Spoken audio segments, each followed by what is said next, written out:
Hello students, आज की video में हम सॉल्व करेंगे क्लास 10th का यूपी बोर्ड का 2022 का पेपर जो आपका आज हुआ है 24 मार्च को। तो उम्मीद है आपने पेपर अच्छा किया होगा। मैं सॉल्यूशन बता देता हूं। आपका जिनका कोड 801 AC है ये उनके लिए है।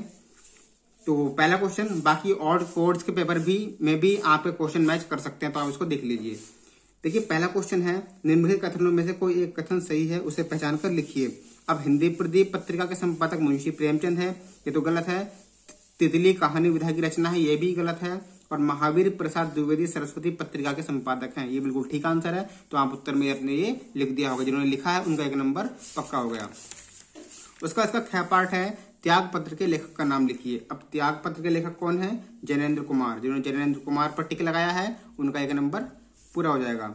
अगला, निम्नलिखित रचनाओं में से किसी एक रचना के लेखक का नाम लिखिए। अब 4 ऑप्शन आपके पास, किसी भी एक के लिख दीजिए। बाण भट्ट की आत्मकथा के हजारी प्रसाद द्विवेदी हैं, सेवा सदन के प्रेमचंद, नदी के द्वीप के अज्ञेय, गुनाहों का देवता के धर्मवीर भारती। तो आप में से 4 में से कोई सा भी कर दिया होगा तो आपका ये ठीक हो जाएगा। चौथा, किसी एक रेखा चित्र विधा के लेखक का नाम लिखिए। अब रेखा चित्र विधा के लेखक कौन है? महादेव वर्मा। आप जानते हैं, आपको मैंने वीडियो में बताया था पिछली वीडियो में। तो महादेव वर्मा इसका राइट आंसर है। किसी एक एकांकी लेखक का नाम लिखिए। अब ये तो बहुत ही इजी क्वेश्चन था। राम कुमार वर्मा एकांकी के फेमस राइटर हैं, ये राइट आंसर है। निर्गुण भक्ति धारा के 2 कवियों के नाम लिखिए। तुलसीदास और कबीरदास। बहुत इजी क्वेश्चन था, 2 नंबर आपको इसमें मिल जाएंगे अगर आपने लिखा है तो। और भी इसके लेखक हैं, जरूरी नहीं कि सिर्फ यही ठीक है। प्रगतिवाद के 2 कवियों के नाम, केदारनाथ अग्रवाल, रामविलास शर्मा। 2 नंबर आपको इसमें मिल जाएंगे अगर आपने ये लिखा है। उसके बाद, निम्नलिखित रचनाओं में से किसी एक कृति के रचनाकार का नाम लिखिए। किसी एक का लिख दीजिए। साकेत, कामायनी, चिदम्बरम, नीरजा। यहाँ पर आंसर ये है, साकेत के मैत्री शरण गुप्त, कामायनी के जयशंकर प्रसाद, चिदम्बरा के सुमित्रानंदन पंत और नीरजा के महादेवी वर्मा। आपने 4 में से कोई सा भी किया है, ये आंसर लिखा है तो आपका 1 नंबर पक्का है। उसके बाद निम्न गद्यांशों में से एक गद्यांश के नीचे दिए गए प्रश्नों के उत्तर दीजिए। अब जो ये है, यह एक नैतिक और आध्यात्मिक स्रोत है। यह आपका भारतीय संस्कृति नामक पाठ से है। इसके लेखक कौन है? राजेंद्र प्रसाद। तो आप सबसे पहले इसमें क्या लिखेंगे? निबंध, इसका संदर्भ। तो आप लिखेंगे प्रस्तुत गद्यांश हमारे पाठ्य पुस्तक हिंदी गद्य खंड के भारतीय संस्कृति नामक पाठ से लिया गया है, जिसके लेखक डॉक्टर राजेंद्र प्रसाद हैं। उसका इसकी व्याख्या करनी है और प्रजातंत्र का आशय स्पष्ट करना है। इसमें आपको पूरे 6 नंबर मिल जाएंगे। ठीक है, 6 नंबर का था ये। उसके बाद या तो हम ये करते या ये करते, इन दोनों में से एक करना था, कुसंग वाला और पीछे वाला। ये आपका इसका भी ऐसे करना है, मित्रता पाठ से था। इसके लेखक कौन है? रामचंद्र शुक्ल। तो संदर्भ कैसे लिखेंगे? प्रस्तुत गद्यांश हमारे पाठ्य पुस्तक हिंदी गद्य खंड के मित्रता नामक पाठ से लिया गया है, जिसके लेखक रामचंद्र शुक्ल हैं। फिर सेकंड पार्ट में इनकी व्याख्या और इसका आंसर इसमें छांटकर लिखना है। 6 नंबर आपके इसमें पक्के हो जाएंगे। दोनों में से एक करना होता है। उसके बाद पद्यांश, इन दोनों में से एक करना है। चरण कमल करो या तुम तो हे प्रिय बंधु। ये जो है इसका संदर्भ लिखेंगे आप। पद्यांश का क्या लिखेंगे? प्रस्तुत पद्यांश हमारी पाठ्य पुस्तक हिंदी काव्य खंड के सूर सागर नामक काव्य से ली गई है, जिसके कवि सूरदास हैं, जिसके रचनाकार सूरदास। इसका संदर्भ हो जाएगा। फिर इसका पद्यांश का अर्थ आप लिखेंगे, व्याख्या, फिर काव्य सौंदर्य, कौन सा अलंकार है, कौन सा इसमें भाषा है। सेम ये वाला क्या करो या ख करो, एक करना होता है इनमें से। 6 नंबर का आपका ये हो जाएगा। ये नाम राम नरेश त्रिपाठी जी का है, स्वदेश प्रेम रचना से। इसमें क्या लिखेंगे? प्रस्तुत पद्यांश हमारे पाठ्य पुस्तक हिंदी के काव्य खंड के स्वदेश प्रेम नामक काव्य से ली गई है, जिसके कवि राम नरेश त्रिपाठी हैं। फिर इसका भावार्थ और काव्य सौंदर्य। उसके बाद जयशंकर, जैसे मैंने आपसे बताया था, आपको सिर्फ 2 याद कर लेने हैं, जीवन परिचय, कोई से भी 2, 4 में से। तीनों आपके पढ़ाए हुए हैं, तीनों आपने लिख दिया होंगे। तीनों में से कोई सा भी एक लिख दिया है आपने, तो आपके 3 नंबर इसमें पक्के हो जाएंगे। और एक रचना लिखनी है सेम ऐसा ही, काव्य खंड में तुलसीदास, सुमित्रानंदन और राम नरेश। ऐसे ही इनका कवि का जीवन परिचय और एक रचना लिखनी थी। ये 3 नंबर का, ये 3 नंबर का।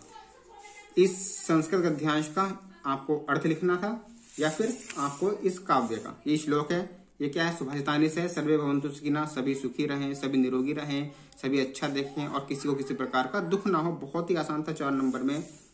उसके बाद अपनी पाठ्य पुस्तक में से कोई भी एक श्लोक लिखिए, 2 नंबर का। बस इसको छोड़ के कोई सा भी श्लोक आप लिख सकते हो इसमें। ठीक है, कोई सा भी लिख सकते थे, जैसे कि उत्तरम या समुद्रस्य। ठीक है, वह लिख देते हैं आप, तो 2 नंबर आपको पक्के। फिर ख में किन्हीं 2 प्रश्नों के उत्तर देने हैं आपको, फर्स्ट, सेकंड, थर्ड, फोर्थ, कोई से भी 2 प्रश्नों के। इनके उत्तर मैंने यहाँ पर लिख दिए हैं। भारतीय संस्कृति मूलम किम अस्ति विश्वस्य स्रष्टा एक एव अस्ति इति, फिर आगे लिख देंगे भारतीय संस्कृति मूलम अस्ति। पुरु राजा कः आसीत्? पुरु राजा एकः भारतवीरः आसीत्। चंद्रशेखर कः आसीत्? चंद्रशेखर एक प्रसिद्ध क्रांतिकारी आसीत्। वीरा केन पूज्यते? वीरा वीरेण पूज्यते। ये इसका उत्तर था। उसके बाद 8वां, ये बहुत ही सबसे इजी क्वेश्चन हिंदी में है तो ये है, हर साल आते हैं यही आते हैं। हास्य रस या करुण रस की परिभाषा उदाहरण सहित। उपमा या उत्प्रेक्षा 2 नंबर का। दोहा या रोला, मुझे लगता है इसका उत्तर बताने की जरूरत नहीं है, सभी बच्चों ने कर लिया होगा, बहुत इजी है। उसका प्रश्न 9, एक एक शब्द बनाना उपसर्ग से। जैसे सह क्या होगा? सहपाठी बना दीजिए, ठीक है। सहभागी, सुशासन, ठीक है।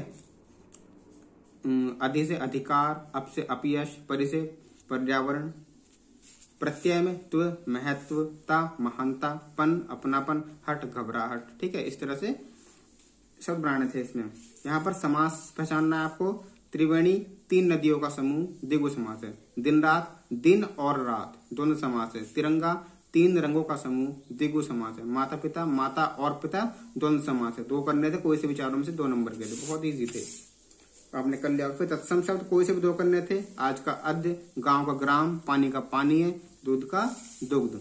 2 शब्दों के पर्यायवाची 4 हैं, कोई से 2 लिख दीजिए आप। इंद्र के महेंद्र, देवराज। बंदर का वानर, मरकट। गंगा की भागीरथी, मंदाकिनी। बिजली का दामिनी, चपला। निम्नलिखित में से किन्हीं 2 में संधि विच्छेद कीजिए और संधि का नाम लिखिए। अब आपके सिलेबस में सिर्फ एक ही संधि, यण संधि, बिना देखे सब में यण यण यण लिख दो आप, ठीक है। चारों में से 2 करनी है, यण संधि, यण संधि, यण संधि, यण संधि। विच्छेद कैसे करेंगे? इत्यादि का इति प्लस आदि। स्वागतम का सु प्लस आगतम। मनवंतर का मनु प्लस अंतर। मात्रा का मात्र प्लस आज्ञा। 2 नंबर के आप ये थे। नदी अथवा मती शब्द का पंचमी विभक्ति का एक वचन लिखिए। इन दोनों में से एक करना, 2 नंबर का। नदी का है नद्या और मती का है मत्या। इन दोनों में से कोई सा भी एक कर देते 2 नंबर आपको मिल जाएंगे इसमें। किसी एक के धातु लकार वचन और पुरुष को उल्लेख कीजिए 2 नंबर में। 4 है, 4 में से किसी एक का कर दो। पठिष्यति में पठ धातु, लट लकार, एक वचन, प्रथम पुरुष। अहसत में हस लकार, लंग लकार, हस धातु, लंग लकार, एक वचन, प्रथम पुरुष। पठेयम में पट धातु, विधिलिंग लकार, एक वचन, उत्तम पुरुष। हस्ती में था हस धातु, लट लकार, एक वचन और प्रथम पुरुष। इसका घ में निम्नलिखित में से किन्हीं 2 वाक्यों को संस्कृत में अनुवाद कीजिए। यह अनुवाद करने थे आपको। प्रश्न नंबर 11, किसी एक विषय पर निबंध लिखिए। मैंने आपको सिर्फ 5 टॉपिक बताए थे निबंध के लिए, 5 टॉपिक, और 5 टॉपिक में से आपके 2 आ चुके हैं, पर्यावरण और नागरिक शिक्षा। सिर्फ 5 टॉपिक मैंने आपको बताया था। अगर आपको यकीन नहीं है, पिछली वीडियो आप जाकर देख लीजिए, मैंने बताया था कौन से 5